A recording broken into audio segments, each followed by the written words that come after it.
પાટણના દાદર ગામના આધેડ અરજણભાઈ ચૌધરીના અપહરણ અને મારામારીના કેસમાં બનાસકાંઠાના થરાદનો જાગીર મઠ વિવાદમાં આવ્યો છે। પીડિતના આક્ષેપ મુજબ મહંતે પોતાના માણસો પાસે તેમનું અપહરણ કરાવી માર માર્યો હતો। પીડિત આધેડના આક્ષેપ છે કે જાગીર મઠના મહંતે તેમના લુખ્ખા તત્વો પાસે આધેડનું અપહરણ કરાવી જાગીર મઠ લઈ જઈ આધેડને મહંત સહિત તેમના લુખ્ખા તત્વો દ્વારા માર મારવામાં આવ્યો છે। પોલીસ ફરિયાદમાં વિસંગતતા હોવાના આક્ષેપ સાથે ચૌધરી સમાજમાં ભારે રોષ જોવા મળી રહ્યો છે।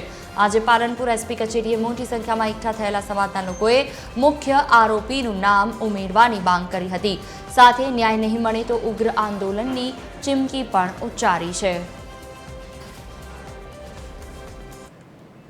આજે અમે એસપી સાહેબને આગેવાનો દ્વારા અમારી જે મૂળ ફરિયાદ હતી લિખિત સ્વરૂપે એ ફરિયાદ લેવામાં આવે, એની અંદર જે મુખ્ય આરોપી છે એમની નામ દાખલ કરવામાં આવે, એમનું અપહરણ થયું, એમની લૂંટ થઈ, એમને મારવામાં આવ્યા છે, જાનથી માર નાખવાની ધમકી પણ આપી છે। આ બધી કલમો એડ કરવામાં આવે।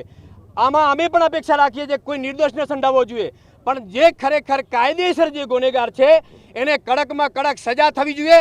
જે અમારા આસ્થાના જે કેન્દ્રો છે એના ઉપર જે ગુંડાઓ બેફામ બની રહ્યા છે એ ન બને, અમારા આસ્થાનું કેન્દ્ર જળવાઈ રહે અને આવા બેફામ ચાહે સાધુ સંત કોઈ પણ આમાં સંડોવાયેલો હોય તો એને પણ કડકમાં કડક સજા થાય। અહીંયાથી એમનું અપહરણ કરવામાં આવ્યું છે।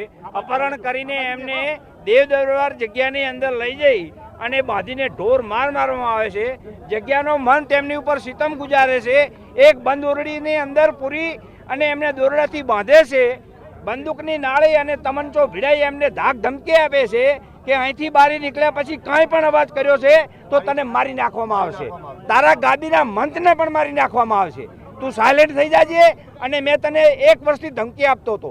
એના વિડીયોના માધ્યમથી એ પોતે બોલે છે, હું નથી બોલતો। એ બળદેવનાથ બાપુ એવું બોલે છે કે તારી પાછળ હું 12 મહિનાથી છું અને તને આ અંજામ આપવાનો હતો અને તને આજ ઉપાડી। દેવ દરબારની જગ્યામાં જે ઘટના ઘટી એમાં અમારા સમાજના આગેવાન મુરબ્બી અજમલભાઈને અપહરણ કરીને લઈ જવામાં આવ્યા, ત્યાં જઈ એને મારવામાં આવ્યા અને જે લૂંટ આચરવામાં આવી એ તમામ ઘટના સમગ્ર બનાસકાંઠા જિલ્લા અને રાજ્યની પોલીસ વડાની સામે છે।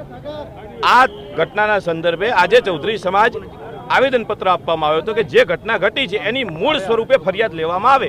ફરિયાદમાં અને વાસ્તવિકતામાં વિસંગતતા છે, એના આધીન થઈ અને આજે ચૌધરી સમાજ આવેદનપત્ર આપવામાં આવેલો, બસ આ જ વાત હતી।